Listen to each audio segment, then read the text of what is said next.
अब तो संत कुमार नैमिषारण्य की भूमि पर बैठे हैं और नैमिषारण्य की भूमि में बैठ करके यह संसार भय नाशनम, संसार के भय से मुक्त करने वाली कथा को श्रवण करने के लिए सूत जी से आग्रह कर रहे हैं कि प्रभु संसार से जो हमारा भय, संसार से जो हमें मुक्ति प्रदान कर दे, ऐसी कथा आप हमें श्रवण करा दीजिए। तब सूत जी महाराज कहते हैं प्रभु आप ध्यान पूर्वक सुनिएगा। कथम ब्रह्म दीन मुख कुतश्चिंता भवान। एक बार की बात है कि नारद मुनि बद्री आश्रम की ओर बड़ी तेज गति से दौड़े जा रहे थे, बड़ी तेज गति से जा रहे थे। तो जब नारद मुनि जा रहे थे तो बीच मार्ग में ही नारद मुनि के भाई सनक, सनंदन, सनातन, सनत कुमार, यह 4 भाई यो ने नारद जी को रोका। अरे ब्राह्मण कहां जा रहे हो? और लगता है आपके चेहरे पर बड़ी उदासी छाई हुई है, बड़ी चिंता छाई हुई है, आप कुछ परेशान से नजर आते हो, आखिर कारण क्या है? नारद मुनि रुकते हैं। मुझे ब्रह्मा जी ने आदेश दिया था कि आप पृथ्वी पर जाओ, कि पृथ्वी पर रहने वाला जो मानव है वह क्या कर रहा है। कलयुग में नारद मुनि पृथ्वी के मानव को देखने के लिए आए कि कलयुग में रहने वाला जो मानव है वो करता क्या है आखिरकार। तो बोले प्रभु मैं हर जगह घूमा, हर स्थान पर गया। हरि क्षेत्रम कुरुक्षेत्रम श्रीरंग सेतु बंधनम एवमादिशि तीर्थेषु भ्रममास्मितस्ततः। मैं हरिद्वार गया, मैं कुरुक्षेत्र गया, मैं हर जगह गया, मैंने हर जगह के मानवों को देखा है प्रभु, परंतु मानव शांति से कलयुग में रह नहीं पा रहा है, मन में शांति नहीं है। मैं हर जगह देखता हूं कि अन्याय, दुराचार, पाप लगातार बढ़ रहा है। प्रभु इन सब चीजों को देखता हुआ मैंने सोचा कि मैं भगवान के तीर्थ, भगवान के धामों में जाऊंगा तो शायद वहां पर रहने वाले जो लोग होंगे, वहां पर जो भगवान के भक्त होंगे, उनका दर्शन करके मेरे मन को शांति प्राप्त होगी। तो मैं यह सब भगवान शांति प्राप्ति के लिए मैं श्रीधाम वृंदावन गया। लेकिन जैसे ही मैंने श्रीधाम वृंदावन में प्रवेश किया, इतने में ही एक नारी ने मुझे रोका।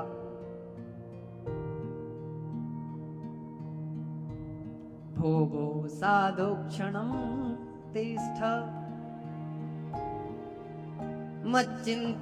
मच्चिंतामपि नाशय दर्शनम तव लोकस्य सर्वथा गहरम परम। अरे साधु कुछ क्षण के लिए रुको, जरा कुछ क्षण के लिए ठहरो। अब तो नारद मुनि ने जैसे ही यह आवाज सुनी कि भोगो साधु क्षणम तिष्ठा, अरे साधु कुछ देर के लिए रुको, तो नारद मुनि ने अपना शीश जैसे ही अपने आप को पीछे की ओर देखा, क्योंकि नारद मुनि जानते हैं कि मुझे संसार का मानव नहीं देख सकता, तो इसीलिए अचानक से मुड़ते हैं कि मुझे किसने देख लिया। और देखते हैं पीछे एक नारी बैठी है। वह नारी बड़ी सुंदर है, बड़ी सुशील है, बड़ी युवा है। उस नारी के आसपास बहुत सारे लोग बैठे हैं, बहुत सारी नारियां बैठी हैं, उनका पंखा झल रही है। तो नारद मुनि उस नारी के पास में जाते हैं और जाकर के पूछते हैं कि आप मुझे कैसे देख रही हो और आप कौन हो, कृपा करके अपना परिचय मुझे दे। तब भक्ति कहती है कि प्रभु मेरा नाम भक्ति है, अहम भक्तिरिति ख्याता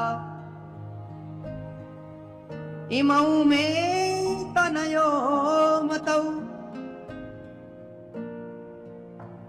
ज्ञान वैराग्य नामानौ कालयोगेन जर्जरौ गंगाक्षा सरितश्चेमा मत्सेवार्थ समागता तथापि न च मे श्रेयः सेविताया सुरैरपि। प्रभु मेरा नाम भक्ति है और यह जो दो पुत्र अचेत अवस्था में पड़े हैं यह ज्ञान और वैराग्य है। गंगाक्षा सरितश्चेमा, ये जो मेरे को पंखा झल रही हैं, ये जो मेरे को सांत्वना दे रही हैं, ये स्वयं मां भगवती गंगा है। अनेकों तीर्थ देवियां हैं जो मुझे सांत्वना दे रही हैं। तो नारद मुनि पूछते हैं कि तुम मां हो और यह पुत्र हैं? बोले हां प्रभु। संसार का तो नियम है कि पुत्र युवा होने चाहिए और मां वृद्धा होना चाहिए, लेकिन मुझे ऐसा लग रहा है कि तुम्हारे जो दो ये पुत्र हैं, ये पुत्र तो तुम्हारे वृद्ध लग रहे हैं। ये किस प्रकार का कारण है? बोले प्रभु यही कारण है और इसी के कारण से मेरा मन बड़ा खिन्न है, मेरा मन बड़ा परेशान है कि मैं तो युवा हूं लेकिन मेरे पुत्र बूढ़े दिखाई देते हैं। अब जिस मां के पुत्र बूढ़े दिखाई देंगे और वह मां जब युवा दिखाई देगी और उसके पुत्र जीर्ण अवस्था में, क्षीण अवस्था में होंगे, तो प्रभु किस प्रकार से इनका बुढ़ापा दूर होगा? आप कृपा करके मुझे बताओ। तब संत कुमार कहते हैं कि देवी तुम परेशान नहीं होना, जहां ज्ञान होता है वहां अहंकार भी होता है और जहां अहंकार होता है वहां क्षीणता भी होती है, वहां यौवनता नहीं रहती।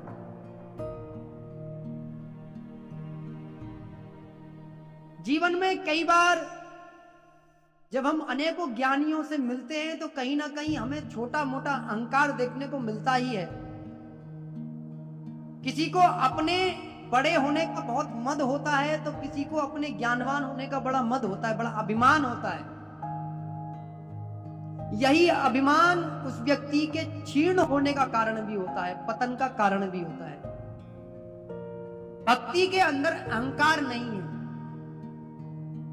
जहां पर भक्ति होती है वहां अहंकार प्रवेश नहीं करता, वहां मैं शब्द की कोई उद्बोधन नहीं होती।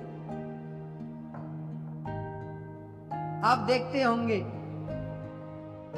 जब एक संत दूसरे संत से मिलता है, दोनों ही भगवान के भक्त हैं, तो एक दूसरे को दोनों ही झुक करके प्रणाम करते हैं, एक दूसरे दोनों को प्रणाम करते हैं, क्योंकि अहंकार से रहित है, क्योंकि अहंकार नहीं है।